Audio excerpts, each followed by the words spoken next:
মুখ্য নির্বাচন কমিশনারের বিরুদ্ধে ইমপিচমেন্ট, জ্ঞানেশ কুমারের বিরুদ্ধে ইমপিচমেন্টের প্রক্রিয়া বিরোধী শিবিরে গুরুত্বপূর্ণ ভূমিকা তৃণমূলের। আমাদের সঙ্গে রয়েছেন প্রতিনিধি মৈত্রেয়ী। কি ভূমিকা নিচ্ছে তৃণমূল?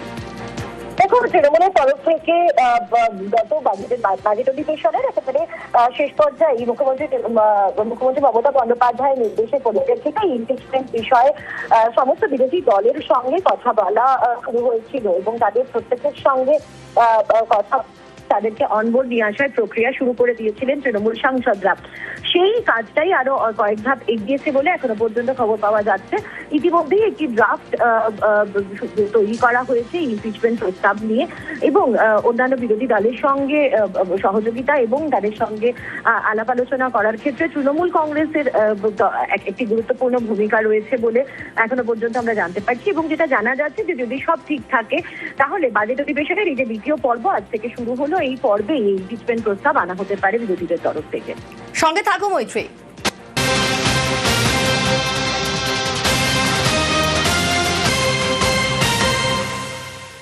সুপ্রিম কোর্টে ফের বাংলার এসআইআর মামলা, বৈধ ভোটার বাদের অভিযোগে সওয়াল, বৈধ নথি গ্রহণই করা হয়নি বলে সওয়াল, প্রধান বিচারপতির এজলাসে সওয়াল। আমাদের সঙ্গে মৈত্রেয়ী রয়েছেন। মৈত্রেয়ী, সুপ্রিম কোর্টে আজ ঠিক কি সওয়াল জবাব হলো, কি হলো? দেখো, সুপ্রিম কোর্টে আজকে কিছু পিটিশনারদের হয়ে সিনিয়র আইনজীবী মেনকা গুরুস্বামী তিনি সওয়াল করেন এবং তিনি মেনশন করেছিলেন একটি মামলা এবং সেখানে উল্লেখ করা হয়েছিল যে সমস্ত ভোটাররা এককালে তারা ভোট দিয়েছেন কিন্তু তাদের নাম এখন ভুলিতে রয়েছে, তাদের নথি পর্যন্ত গ্রহণ করা হচ্ছে না। সেই পরিস্থিতিতে দাঁড়িয়ে তাদের আবেদন যাতে সর্বোচ্চ আদালত শোনে সেই অনুরোধ সর্বোচ্চ আদালতের সামনে নিয়ে এসেছিলেন মেনকা গুরুস্বামী।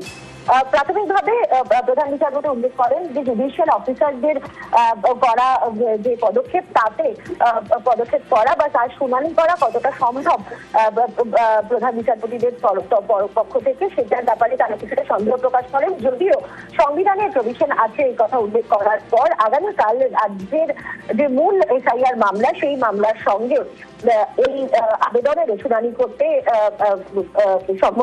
সম্মত হয়েছেন প্রধান বিচারপতি সূর্যকান্ত। ধন্যবাদ মৈত্রেয়ী।